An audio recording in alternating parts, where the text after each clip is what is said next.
What's up gamers, DreamcastGuy here, and today I want to try and answer a question that I see a lot, which is, why are microtransactions in gaming getting worse? Now the reason this is kind of coming up is because we just got some hard numbers on Star Wars Battlefront II. We know that it didn't quite bomb as much as we'd like. Now, if you remember, there was a lot of controversy about this game during launch because it had some very, very predatory loot boxes. All upgrades and basically leveling up required that you buy these boxes, which randomly assigned you better guns, new skins, and basically the stuff that made the game fun. This was an extremely broken system, and part of the reason that in my review I ripped it apart. However, it didn't quite get the backlash we might have expected. While people within the gaming circle were very vocal about not buying it, and we saw a lot of pictures of full display shelves of people not buying the game, it seems that didn't quite carry over to total sales. It looks like it sold about 8 million units. Now, this isn't exactly a giant, massive seller, but it's still a lot better than we'd like. Now, that game should have totally bombed. But there's a bit of an issue, and it's the fact that general audiences don't know about stuff like microtransactions. General audiences are kind of used to that kind of concept. It's you and I, informed consumers, that are getting mad about this. And I feel like this is showing a trend that big companies like EA are probably just going to try and put even more loot boxes and even more microtransactions into every game they can, because face it, nobody is going to stop them from doing it. Just this week, Electronic Arts had a big investor call where they said the detailed numbers of how they're doing financially, and one of the things they said specifically is, not only are they bringing microtransactions back to Star Wars Battlefront 2 after removing them temporarily, they're planning on doubling down, putting even more systems in place to make this game extremely pay to win. Now, the reason I find this both infuriating but also quite interesting is it shows that they're at a point where they no longer care what people say. Now, I think that this comes down to what I call the BioShock problem. I personally think that the BioShock trilogy is some of the greatest games ever made. Obviously, I have BioShock tattoos. I am so in love with this franchise. But if you remember, this actually cost a lot of money to make. And on top of that, the developers who created this, Ken Levine and his team over at Irrational Games, basically went insane to make it. The pressure of making a giant narrative experience was very, very costly. Now, what's really interesting about this is, as soon as they got done making the DLC for their third game, the entire studio collapsed. Everybody got fired in a day and they liquidized it, which is really fascinating because this made a ton of cash. Now, the reason I call this the BioShock problem is because it's the DLC that was really, really interesting with these games. All three of these games have some pretty interesting DLC that's single-player focused and really, really unique, and it cost a bunch of extra cash to make. And on top of that, they ended up bringing in extra people to their studio just to do that, and they didn't really make that money back. There was some talk about how you try and make more money on a game people have already bought. This is a topic that people kind of keep approaching in the industry right now. Once people have given you their $60 for the game, how do you get them to keep paying more? How do you get them to become a constant consumer?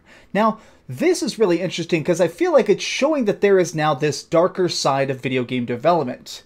There's art. There's magnificent stuff that challenges what you think about the world and first-person shooters. But there's also a financial aspect. This stuff needs to make money to keep people going. So how do you find that happy little medium?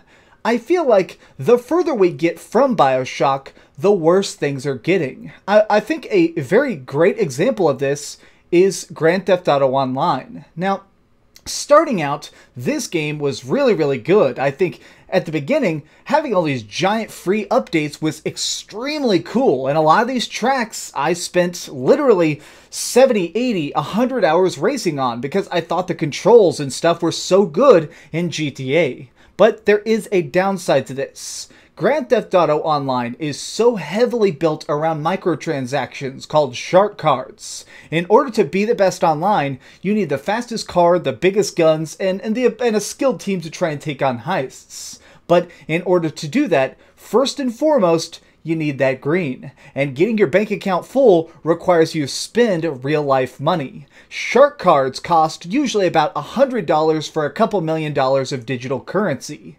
That basically means they've now built an infrastructure where the richest players are having the most fun. Enjoyment comes from swiping your credit card. What's really infuriating about this, though, is that the system works. By making it where getting into the game is so cheap, people are a lot of times more willing to try and get into this stuff of spending money to try and increase their enjoyment. And more companies are going to do this going forward. In fact, even Rockstar Games has basically said that they're probably going to try and fill Red Dead Redemption 2 full of microtransactions because it works. At the end of the day, the reason that microtransactions keep getting darker, seedier, and frankly a lot more evil is because the system functions. We're in an age now where people are not necessarily happy about microtransactions, but they're okay with them.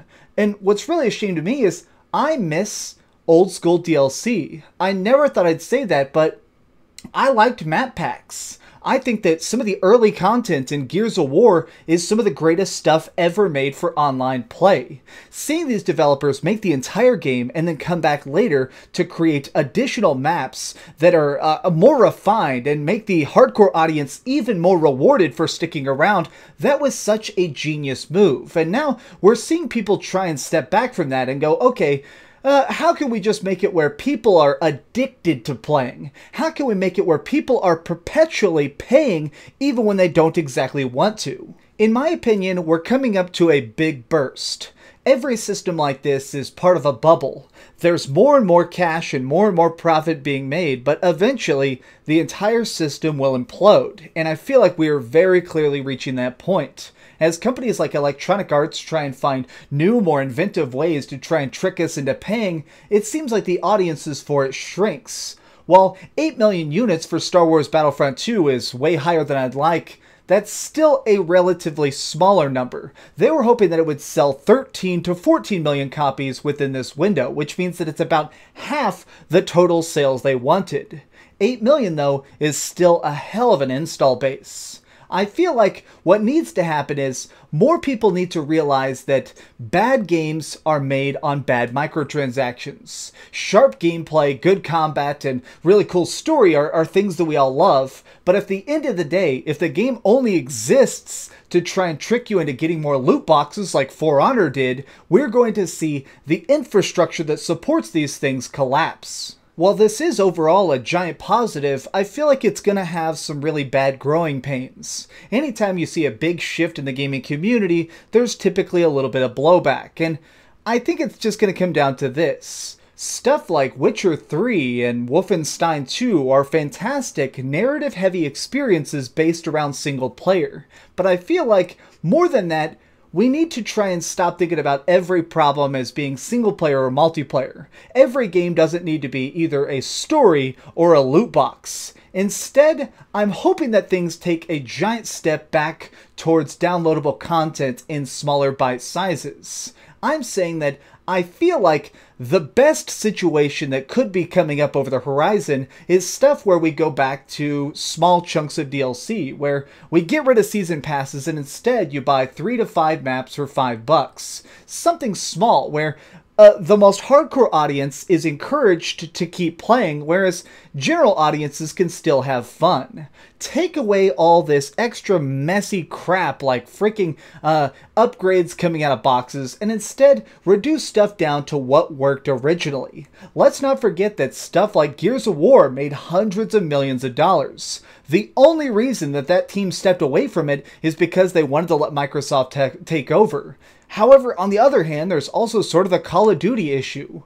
COD makes a ton of cash, and more, this is because of their annoying crates. About selling you skins, about making it where if you want some sweet pot leaves on your gun, you're going to have to get one more cosmetic crate.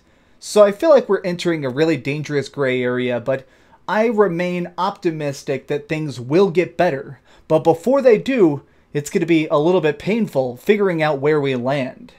But what do you think about all this? Let me know your thoughts in the comments down below about loot crates. Is it okay if they're cosmetic? Or at this point, is everything evil even if it doesn't directly affect combat? Let me know everything you're thinking down below. Personally, this just seems so awful. I mean, truly awful. If you enjoyed this rant, please give it a like, share with your friends, and subscribe if you haven't already. But do me the biggest favor of all and keep dreaming.